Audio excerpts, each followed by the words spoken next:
Hey you guys, it's your girl AJ, the glamorous witch, and I am back for another video. Oh, so happy you guys. I don't know what it is. I think maybe it's because 2020 is around the corner. Maybe it's because I got a new camera and I'm just loving the way I'm looking, the way you're looking. Like, what's up? How you doing? Or I don't know, maybe it's just the overall energy of 2019 wrapping up the reflection of everything. So if you've been watching any of the other videos in my series for protection work, then you know that we're delving into just kind of like the basics. So today I'm going to be talking to you guys about protection crystals that I feel like are fundamental, and some crystals that I feel like you guys should just know about and spend some time researching on your own time, that are really important for different aspects of protection. So we're going to talk about crystals, and they're also going to be talking about protection points on the body, places that you want to keep safe, places that you want to be mindful of when doing protection work. So if you want to learn more about protection crystals and protection techniques, just keep watching.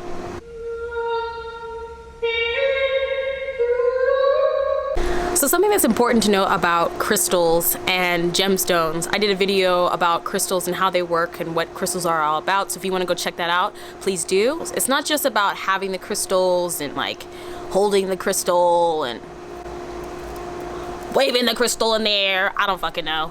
It's about connection to the crystal. It's about programming the crystal, and it's about understanding how to utilize these individual crystals' energy properly.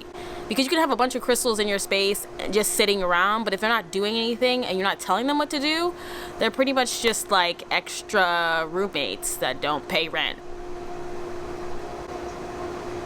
So yeah, think about that. My personal opinion on gemstone crystals is it's really important to have some sort of crystal grid or some type of a section that you dedicate to protection work or energy work, and also placing them strategically around your space, around your apartment, your room, wherever the case may be, and carrying them on you, wearing them in necklace forms, as bracelets, things of that nature are really important. So let's just start by talking about the crystals themselves. I have a list here because there's a lot of crystals. First of all, y'all, there's a lot of crystals out there. There's a lot of gemstones, and if you expect me to know all of them by heart, by memory, you have got another thing coming. Okay? And I'm gonna go over like what is affordable, what you can find in your area, what's more rare. Anyways, top of the list is gonna be black tourmaline. Now, black tourmaline is a super common stone. Black tourmaline is used for neutralizing negative energy and absorbing negative energy. It's one of the most well-known crystals for protection work, but more for absorbing harsh or negative vibrations in the space. Things like fear, things like anxiety, just more toxic energies that, or things that you just don't feel good, period. You constantly need to be consistent on clearing and cleansing black tourmaline. I personally stick to sunlight with black tourmaline. I also will do smoke, sage, palo santo, and clean it on a regular basis, like literally every day, because this thing is absorbing things in the air. Even if it feels good in my space, even if I love it, even if it's great and wonderful, whatever the case may be, it's pulling toxic energies out of the space 24/7, and I want to make sure that it's at its highest potential. So when you're talking about doing a protection working or to overall ground the vibration of your space, you're going to want a larger chunk, and you're probably going to want to buy more than one. Now, I bought this at my downtown LA wholesaler CCG Crystals, and they sell crystals and stones of this size for super cheap. I think I got this for maybe like $10. But if you guys want the plug, let me know, because I'll let you know. Next on the list, and I don't have any of this right now on me, is smoky quartz. Smoky quartz is another one of those very common and well-known stones in the spiritual or healing community, and in the gemstone community. It's not really hard to find, it's not going to be expensive, and you can get large pieces for an affordable price. Smoky quartz is also one of those stones for neutralizing energy and absorbing negative energy, but it also creates a shield and a protection of energy around you in the space, and that's kind of like what we want when we're talking about psychic protection, when we're talking about protection of the space in general, and when we're protecting our work. So if you're doing a crystal grid around a candle or around a working, I think smoky quartz is a really, really great stone to utilize for that as like first defense shield. Tiger's eye. Now I have some small pieces here, but tiger's eye is one of my favorite stones. Tiger's eye is not just great for protection, it's great for confidence boosting, it's also really great for grounding, and a lot of these stones that I'm going to be talking to you about double for grounding energy as well as protection. A lot of what creates anxiety, a lot of what creates issues in our energetic field that can cause damage is not being grounded. When we're not grounded and we're kind of up in the air, we're less likely to be able to identify the illusion of risk or the illusion of danger. We're not able to see clearly what's actually happening, and so that way we can actually take steps towards fixing the problem. So keeping yourself grounded is a very important part of protection, but this also is really great for protecting against the evil eye. Now, if any of you guys don't know what the evil eye is, I can do a separate video on evil eye. I actually have an evil eye bracelet here. I don't know if you guys can see that. I'm gonna be selling these evil eye keychains and stuff like that. Evil eye is jealousy, envy, malice, and evil, basically. People who wish you harm, people who see you and want things from you or want what you have and are casting an evil eye over you because of petty reasons or whatever the fuck else. And it also protects you against evil spirits and evil or low vibrational energies or entities that may be trying to come into the space and cause problems for you. So tiger's eye is really great for a defense of that, of neutralizing the evil eye, which is why I think that it's a very quintessential part of protection work and a very essential part of a kit when we're talking about building your protection arsenal and being there as first line of defense for blocking out any harsh energies or any line of attack that may be coming towards you. Tiger's eye is essential in my opinion.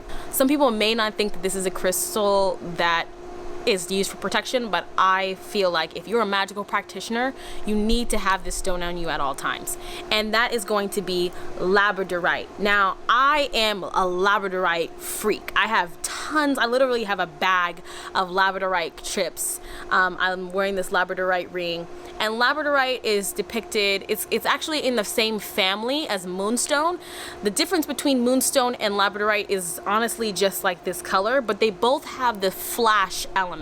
So you'll see a flash of blue or green in a lot of Labradorite crystals, just like in Moonstone you'll see the flash of like blue, green, kind of like a purplish hue in the background of some of the stones. Now, I find that Labradorite is really great for people who practice magic and for people who are stepping into more of a mystical path, who are using their own power to shape and form their realities and take control of their own life. So these are stones that you would just use in tandem with any work that you're using, but it also serves to protect your magical energy. Next on the list is going to be Amethyst. Now, I think Amethyst is really, really amazing for stuff like psychic attacks, dream work, protection in your dreams, if you're having night terrors, if you're having insomnia.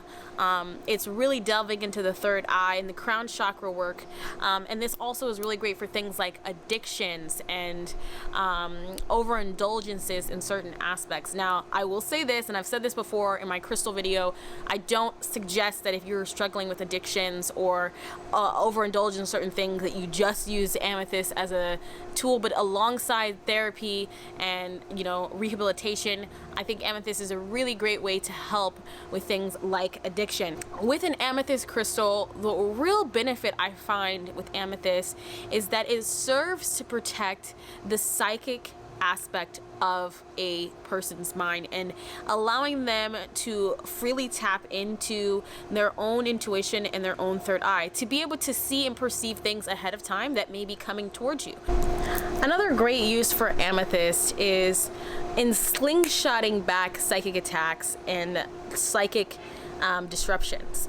It's really, really great for that. This is actually a amethyst flame, the violet flame of protection, and it's really, really great for dream work and different things of that nature. You can see that there is quartz quality in this stone, so it's not just purple and, you know, pretty looking. Like, there is a purple tint to it, but you can see that there's a quartz element in the sunlight. You can see what's going on there. So yeah, you want to just make sure that it's legitimately amethyst and not some knockoff bullshit, because people will do that to you guys. Crystals are very popular right now, and so there are a lot of people that are trying to sell it and they're not real stones. Next on the list is going to be obsidian. Now, obsidian is another one of those grounding stones, another one of those absorbing stones. Very, very powerful for dispelling negative energy. Very, very powerful for ridding yourself of low vibrational energy. Another thing that I really like about obsidian, and I'm looking at my notes right now, is that it creates a sense of resiliency and strength within the user. Again, reiterating this over and over again. The level of protection that you can create for yourself stems from your own ability and your own self-empowerment, your identification that you know how to handle a situation, or that you can be strong and prevail in a situation, is sometimes half the battle of protecting yourself, is believing that you can.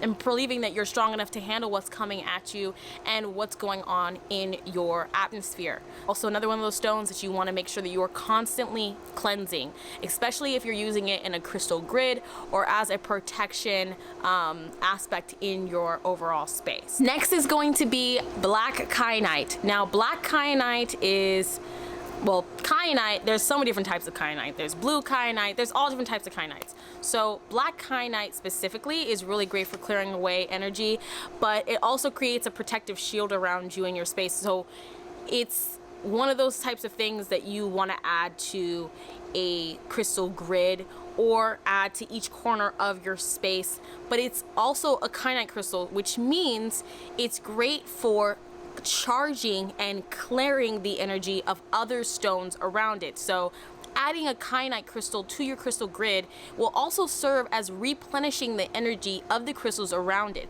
Kyanite is the only crystal that essentially does not need to be cleared or cleansed. It is a self-cleansing stone, which is really amazing and truly powerful, and it shows the true power of the stone itself. It also is great for clearing and cleansing your own auric field, and can be great for clearing out sluggish energies from the body. And again, like I said, I'm reading from a list because kyanite and all these stones have a myriad list of things they will do and how they will serve you. You just have to go online and do research for yourself. I'm really just here to give you the basics so that you can take this into your own hands. Lapis Lazuli. Now, I don't have big stone pieces of lapis lazuli, but I do have some lapis lazuli here. I don't know if I can show that. I don't know if you can see that. Lapis lazuli is this kind of blue stone with these gold flecks within the crystal. It's really amazing because lapis lazuli has so many beneficial properties, but specifically I find that it's really, really great for tapping into past life issues and things that have occurred in the subconscious level, or past life traumas that need to be cleared. And I find that lapis lazuli, when paired with things like tiger's eye, can be really great when doing healing work and doing magical practicing and different things of that nature. Pairing these two will assist in your you know, your actual magical ability and your healing ability while protecting your energy while dealing with other people or doing readings or different things like that. So when I do readings, when I do work, I will pair the tiger's eye and the lapis lazuli as a protection element. Lapis lazuli will also break up psychic energies and kind of disrupt anything that is kind of come in and create any damaging vibrations within your own auric field. So it's really great for that. So when you're doing any type of work, you're not taking in the energies of other people around you. You're staying grounded to your own energy, and you're more able to tap into the messages of spirit. Our next crystal is going to be hematite. Hematite is another one of those grounding stones. Now, hematite is going to be a silver type of stone or rock. It's going to look kind of just like a piece of silver, but it's very fragile actually. Like if you were to drop it on the ground, it probably would shatter into a million pieces. But yeah, hematite, not only does it strengthen your own overall shield and your own protective wall, but it's also great for when you yourself are the negative energy or an entity that needs to be cleansed, because we all know sometimes it ain't nobody else, sometimes it ain't no spirit, sometimes it's just us. All right, and a hematite crystal will help to transmute those negative energies into positive energies. Next on the list is going to be selenite. Now I talk about selenite in the crystal video as well. Selenite crystals, this is actually a selenite knife, and I actually really love selenite swords or selenite knives as a way of cutting and clearing energy. Sometimes I use this selenite sword for cutting through and cutting open a space or a place that maybe is blocked so that light can funnel through that area. So maybe I'm cutting through the air so that light beings and things like angels and higher vibrational beings can actually coexist in this space, which is why I'm adding selenite to the protection line. Selenite is not necessarily used as a protection stone, as more of a high vibrational stone. It's used to amplify the energy as well as clear and cleanse other crystals and stones within the space. Most people will use it as a clearing and cleansing tool more than they will use it as a protection tool. But the reason why I'm putting it in a protection list is because when we're talking about protecting ourselves, we're also talking about welcoming in high vibrational beings that will also assist in our protection work. That's what you want. You want your angels and your ancestors and all the people that are working on your behalf that are of divine light to constantly be in play in your energetic field, but also in your home and in the work that you're doing. So this serves to add that and amplify that energy. Okay, anyway, sorry, I had to look over my shoulder because I was like, somebody's here with me, that's nice. Next on the list is pyrite. Pyrite is, I have a huge chunk of pyrite, but it's on my altar, which I will show a picture of my pyrite and also of my altar. Pyrite is a stone of prosperity, but it's also a stone of protection. It's another one of those grounding stones. It's also a very energizing stone. It's a stone of confidence. It's a stone of prosperity. It's a stone of abundance. And when we're talking about protection, there is this element of protection that also plays into our ability to feel stable, secure, abundant, and prosperous. And so I find that a pyrite stone will help to bring in another aspect of protection that's stems from our ability to feed and nurture and support ourselves. It's a kind of a glittery stone. It's also been known to be called fool's gold, and it's pretty well known as well. We talked about the crystals. A lot of these are very common crystals, but if you're starting out making your own crystal grid and starting out for the first time, doing what, you know, finding out what works for you, the top 4 stones that I would recommend to you would be tiger's eye, hematite, obsidian, and black tourmaline. The reason why I chose these ones as starting ones is because they're affordable. You can pretty much purchase them anywhere, and because they work so well together. when creating a crystal grid. They're going to serve you and provide all the things that I talked about in their highest vibration. And I would also include to that list Selenite, because Selenite will serve to charge and cleanse those energies, like I said, and bringing in the vibration of higher vibrational beings that can assist in that protection work. We're going to talk about placements of these stones. Bracelets are really great, especially on your dominant hand. Placing it on rings, pointer fingers, or any finger that you feel is like your dominant finger, which you use the most. I also find that making sure that you have protection around your neck.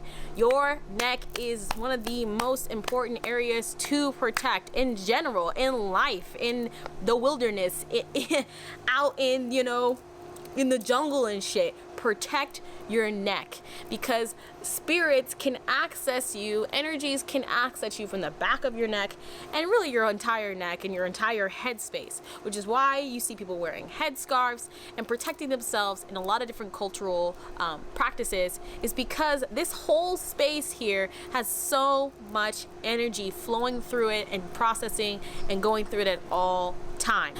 Your hands and your feet are also very important parts of your body in general, but places to keep in mind and keep protected. Now, if you want to do anklets and have like an anklet bracelet, or take one of these bracelets that you see here and put it on around your ankles, I would say that's a really great place too, to keep yourself grounded and protected in that element and aspect. Around the waist as well, this is going to keep you grounded. This lower half is about grounding yourself, so this lower half is very important. So just keep that in mind when you're thinking about creating a protection necklace, or when you're thinking about purchasing stuff. Your necklace that you're wearing around your around yourself, you want to make sure that that's a protective stone. I also have an Azurite, which I didn't put on this list, but it's also a protective stone as well. Azurite is really great for protecting your voice and your ability to speak and to communicate your truth. I'm a singer and I'm a public speaker, and I'm pretty much always talking. I gotta protect my voice, so you want to make sure that you're safeguarding these important areas. So that is it, you guys. Thank you so much for watching. If you like this video, please comment down below, like this, subscribe so you can be updated for our next protection video and for all the videos to come in the future. I love you guys so much, and I'll see you in my next video. Be blessed. 'Cause I wanna stay high.